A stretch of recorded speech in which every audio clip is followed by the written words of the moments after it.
Entonces vamos a estar hablando en minutitos nomás, en segunditos, cuando logremos entablar la comunicación vía telefónica con una psicóloga y escritora, conferencista internacional también, que va a estar presentándose aquí en Villa María, precisamente en el Teatro Verdi. Estamos hablando de Pilar Sordo, que va a estar charlando con nosotros no solo de su visita a nuestra ciudad, sino un poco también de a lo que ella se dedica. Así que Pilar Sordo ya está en comunicación con nosotros. Buen día, Pilar, te saluda Leonela y Juan de este lado.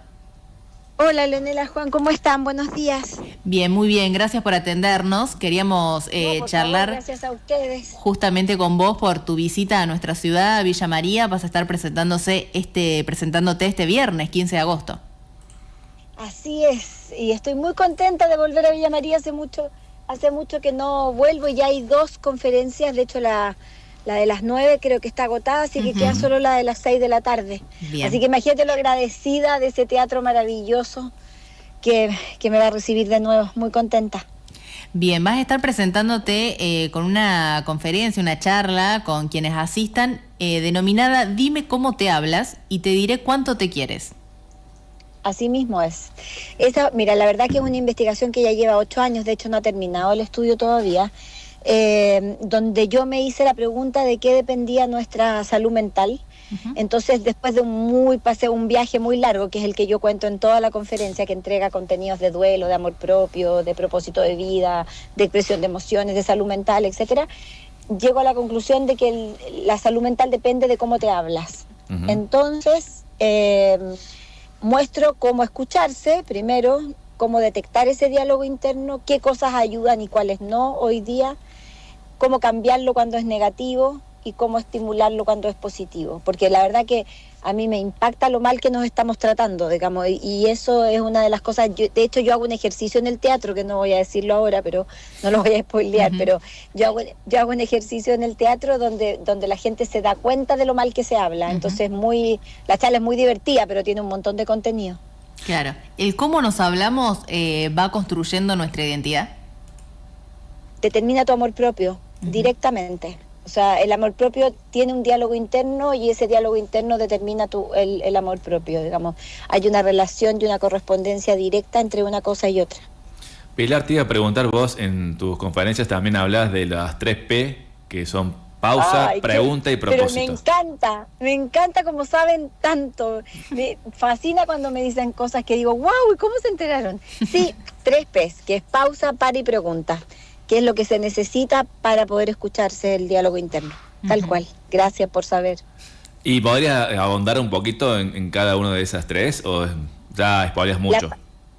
La pausa es el elemento salvador hoy, en el día a día. Nosotros necesitamos hacer pausas. La pausa tiene que ver con una conexión contigo, que en el fondo podríamos buscar el silencio, pero el silencio no es ausencia de ruido, entonces es un poquito más complejo, porque yo puedo hacer pausa en una fiesta electrónica, digamos. Es como una conexión que yo hago conmigo en cualquier momento del día, porque no necesito estar en posición de yoga para poder hacerla. Puedo estar haciendo pis en el baño y me puedo preguntar cómo estoy, o qué me pasa, o por qué se me apretó la panza en tal reunión, o por qué tengo ganas de llorar y no sé, o qué fue lo que me puso tan contenta, y me empiezo a escuchar. Ahí está el me escucho y ahí me pregunto si eso que me estoy diciendo me estimula, es nutritivo, es positivo, o muy por el contrario se transforma en un juicio muy severo hacia mí misma. Claro. Pilar, ¿qué fue lo que te motivó a vos a trabajar esta relación entre el lenguaje interno o el diálogo interno y el amor propio? Hace unos segunditos decías que te diste cuenta lo mal que nos hablábamos y ahí fue que comenzó esta investigación que aún sigue, que aún continúa, pero ¿en qué te diste cuenta? ¿Qué fue lo que te hizo el clic?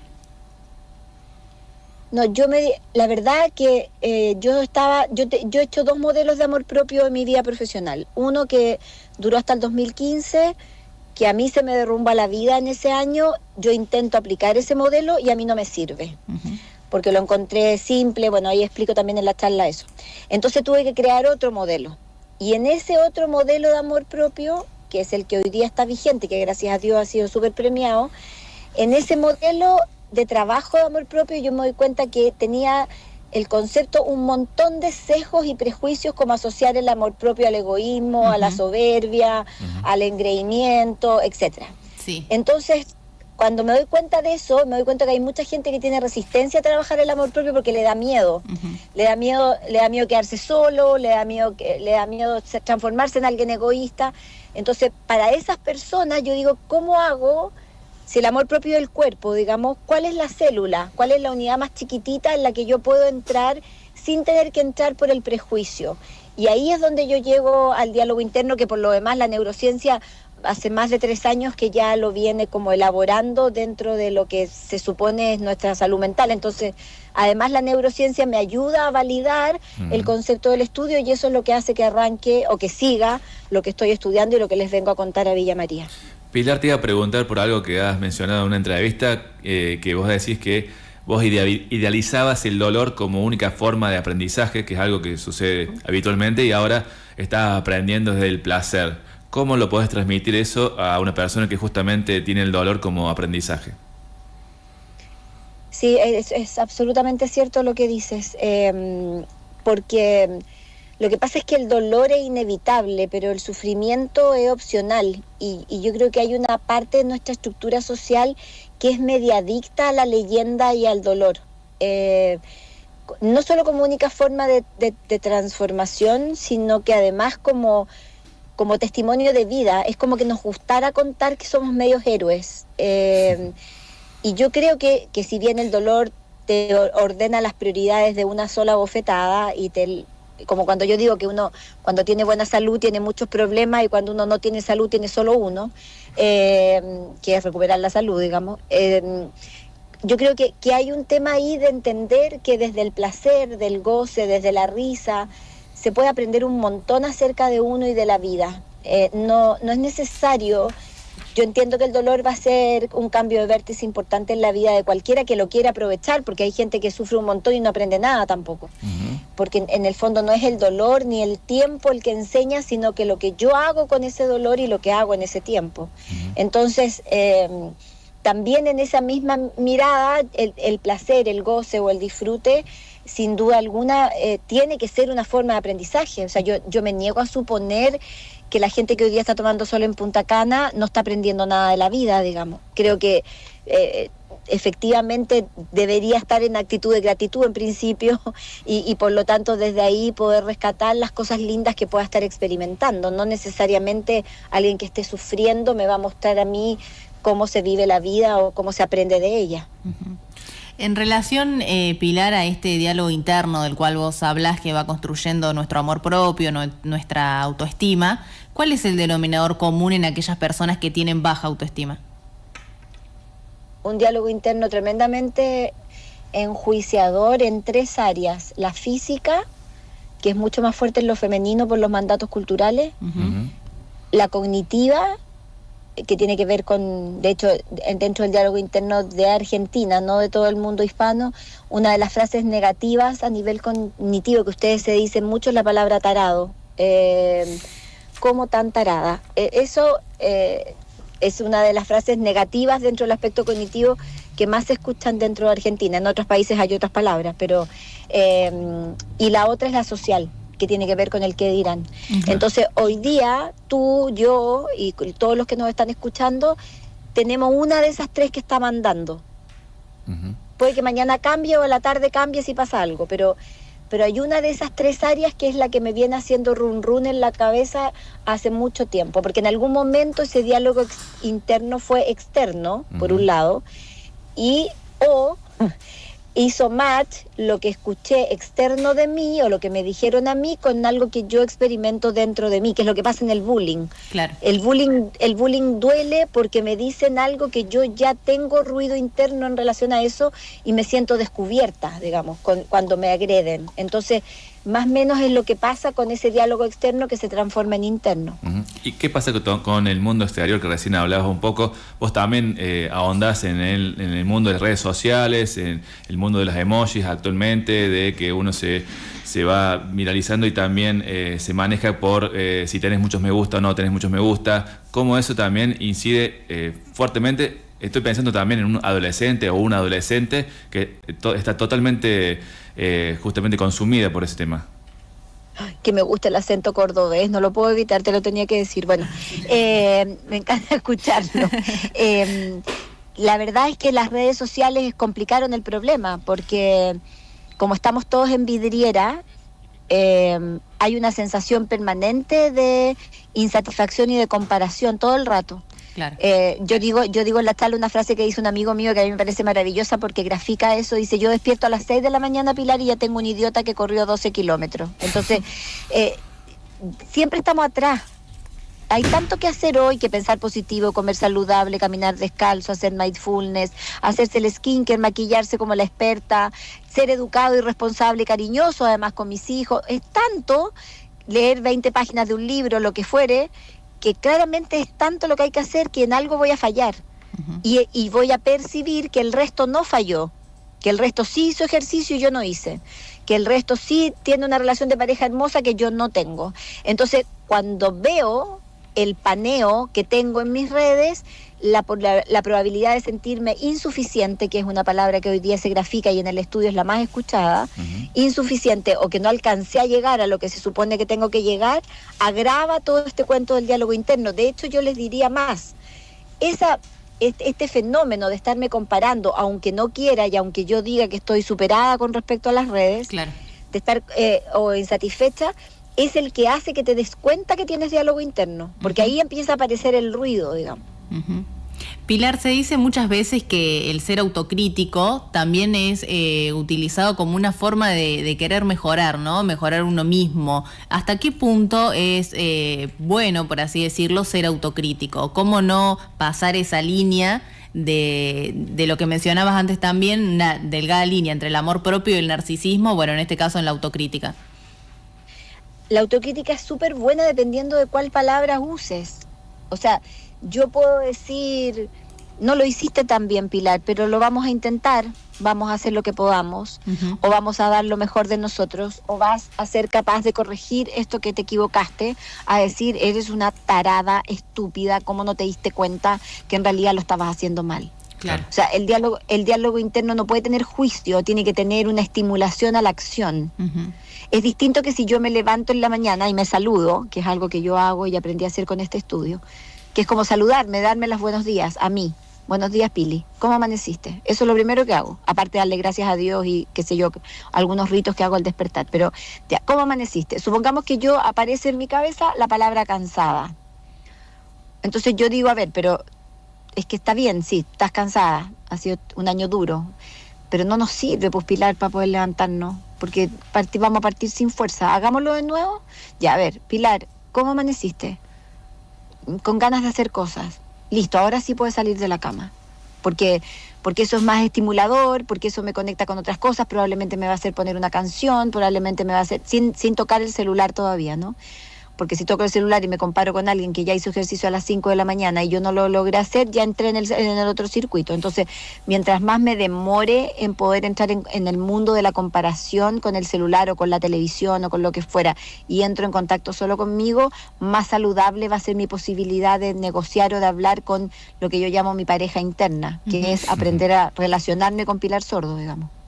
Has estado dando conferencias en diferentes lugares, Pilar, en diferentes países. ¿Qué tiene de particular el público argentino cuando se habla de salud emocional, cuando se habla de autoestima?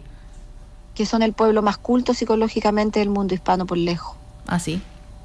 Son, ustedes saben, más de la mitad del país está terapiado, entonces uh-huh.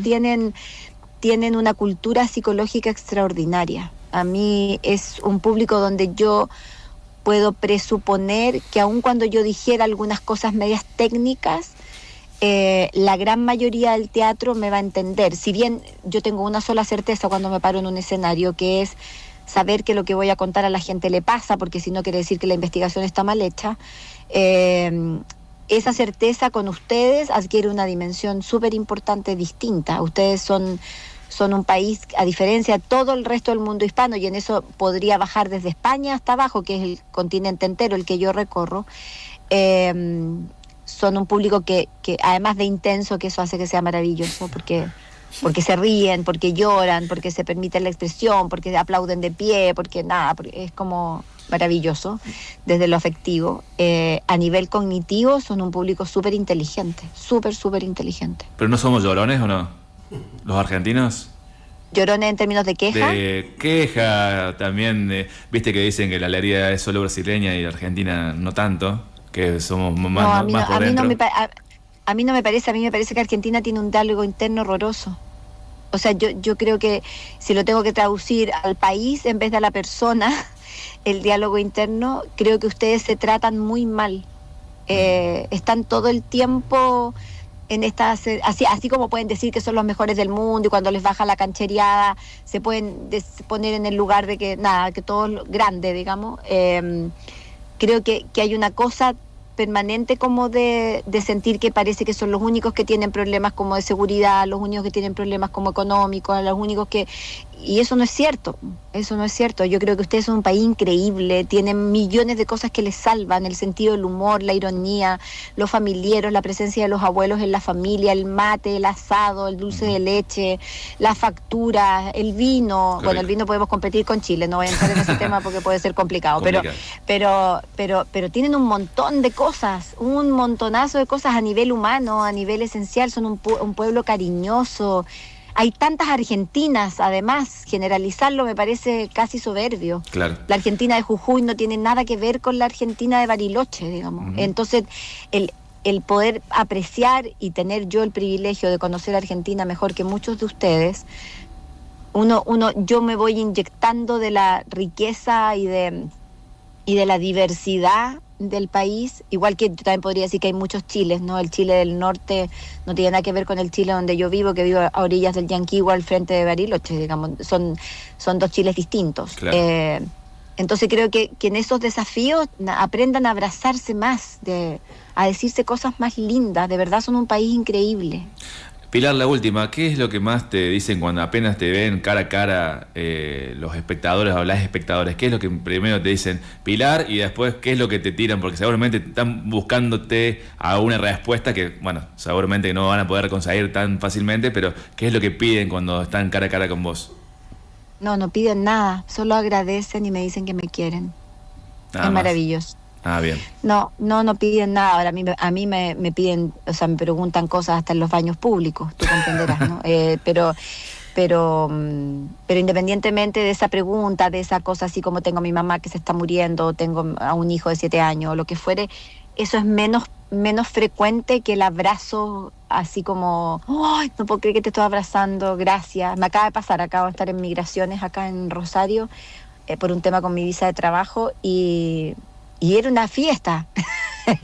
Migraciones se transformó en una fiesta. Mandé videos a las mamás, a las abuelas, a los maridos, o sea, precioso. Lo único que hago es recibir cariño y yo honro. Yo siempre digo que mi labor en este mundo, la que Dios quiere que yo haga, es solo sembrar. La cosecha no me está permitido verla, pero cuando la vida te regala estos pequeños índices de cosecha, con el cariño de la gente, hace que todo el cansancio, todo lo que me pierdo de mi propia vida por estar al servicio de estas recorridas, vale todo la pena. Pilar, muchísimas gracias por tu tiempo, por la amabilidad de atendernos. Fue un placer hablar con vos y bueno, te esperamos aquí en Villa María el viernes. Este viernes 15 de agosto a las 21 horas en el Teatro Verdi y a las 18 una nueva función. Ay, ¿sí todavía está el Parlamento de los Niños al frente o ya no existe eso? Sí, en el Centro Fabio, cerquita ahí del Teatro Verdi. Cerca, está como media al frente lateral, como a mano derecha. No, está a 2 cuadras más o menos de distancia con el teatro. Sí, en algún momento tuve la posibilidad de ir, pero no sabía si todavía existía. Bueno, voy a estar ahí feliz en el Verdi, acompáñenme en la segunda de las 18 horas y gracias a Córdoba, que la verdad que Córdoba me recibe siempre, en Córdoba Capital, en el Quality, que ya voy a estar también en septiembre ahí. Y además voy a estar en Carlos Paz ahora también, así que voy a andar por ahí cerca. Nos vemos el viernes en Villa María. Gracias por tanto cariño. Un placer, Pilar, un abrazo grande.